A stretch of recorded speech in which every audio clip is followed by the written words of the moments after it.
இமானாட்சியினுடைய பயோகிராஃபியும் அவர் எப்படி இந்த இண்டஸ்ட்ரிக்கு வந்தார் அப்படிங்கிறதையும் அவரை பற்றி தெரியாத சில சுவாரஸ்யங்களை இப்போ இந்த வழியில் பார்க்கலாம். நம்ம எல்லோராலும் செல்லமாக இமானாட்சி என அழைக்கப்படும் அவருடைய ரியல் நேம் இமானுவேல். இவர் டிசம்பர் 7 1968 தூத்துக்குடி மாவட்டம் எரல்ல தான் பிறந்திருக்காரு. இவர் வளர்ந்தது படித்தது எல்லாமே தூத்துக்குடியில் இருக்கக்கூடிய எரல் அப்படிங்கிற ஊரில் தாங்க. இவர் தூத்துக்குடி ஸ்லாங்குவேஜில் பேசுகிறனால நம்ம எல்லாருமே வர இமான் அண்ணாச்சி அப்படின்னு கூப்பிட்றோம். இவர் எந்த ஒரு நிகழ்ச்சியில் பேசினாலும் நம்ம இமான் அண்ணாச்சி பேசுகிறார் அப்படின்னு சொல்கிற அளவுக்கு தான் மிகவும் பிரபலமாயிட்டார் அப்படின்னே சொல்லலாம். இவர் இந்த கலைத்துறைக்கு வர்றதுக்கு முக்கிய காரணம் அவருடைய அப்பா தாங்க. அவருடைய அப்பா ஒரு மேடை பேச்சாளர் ரிப்போர்ட்டராகவும் ஒர்க் பண்ணியிருக்காரு.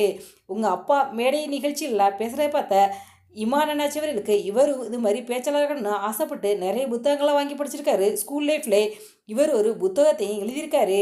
இமான் அண்ணாச்சி சிரிக்காமல் விடமாட்டோம் அப்படிங்கிற ஒரு காமெடி புத்தகத்தை எழுதியிருக்காரு. அந்த புத்தகத்தை எழுதுனது மட்டும் இல்லாமல் ஸ்கூலில் நடக்கக்கூடிய பல காமெடி நிகழ்ச்சிகளையும் கலந்துக்கிட்டு இருக்காரு. அதன் பிறகு பல மேடை நாடகங்களையும் பார்க்க ஆரம்பிச்சிருக்காரு. இமான் அண்ணாச்சி படித்து முடிச்சுட்டு ஃபஸ்ட்டு மலையக்கல்ல தான் வேலை பார்த்துருக்காரு. மலையக்கல்ல வேலை பார்த்துக்கிட்டே சினிமாவில் வாய்ப்பு தேடியும் அலைஞ்சிருக்காரு.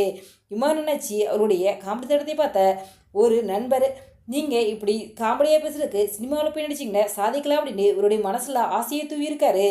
அதன் பிறகு இமான் அண்ணாச்சி அவர்கள் சென்னைக்கு வந்தால் உடனே பாரதி ராஜா கஸ்தூராஜா நேரில் சந்திச்சு நமக்கு உடனே சினிமா வாய்ப்பு கிடைக்கும் அப்படிங்கிற ஆசையோட ஒரு மஞ்சப்பையில் 2 சட்டை எடுத்துக்கிட்டு சென்னை வந்து இறங்கியிருக்காரு. ஆனால் அவர் வந்து இறங்கினதுக்கு பிறகு இவருக்கு ஏமாற்றம் தான் நடந்துச்சு.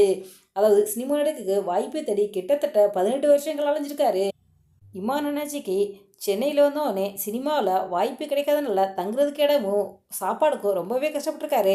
வேறு வழி இல்லாமல் ஒரு மளிகைக்கல்ல போய்ட்டு வேலைக்கு செஞ்சுருக்காரு. மளிகைக்கல்ல வேலை பார்த்துக்கிட்டே சினிமா வாய்ப்பு தேடி அலைஞ்சிருக்காரு. அதை பார்த்த அந்த கடையோட ஓனர், நீ என்ன சினிமா வாய்ப்பு தேடி அலையிறேன்னு சொல்லிட்டு கடையிலேருந்து வெளிலேருந்து நீக்கிட்டாராம்.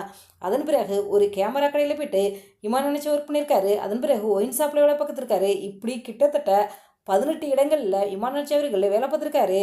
1995 ஆக்னஸ் பிரியா என்பவரை இமான் அண்ணாச்சி திருமணம் செஞ்சுக்கிட்டாரு. இவருக்கு ஜெபி அப்படிங்கிற ஒரு பெண் குழந்தை இருக்குது.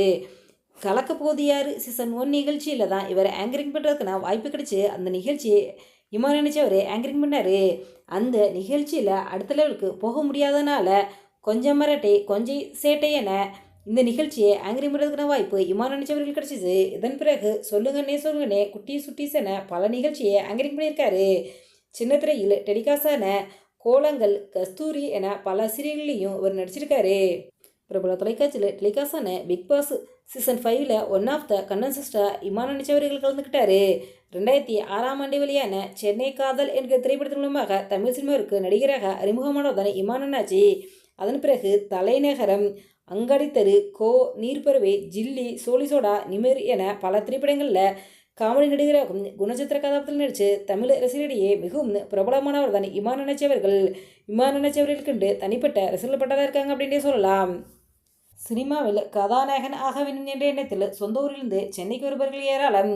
இமான் அண்ணாச்சி அவர்களும் நானும் நடிகனாகி தீருவேன் என்று சொந்த ஊரிலிருந்து சென்னைக்கு வந்திருக்காரு.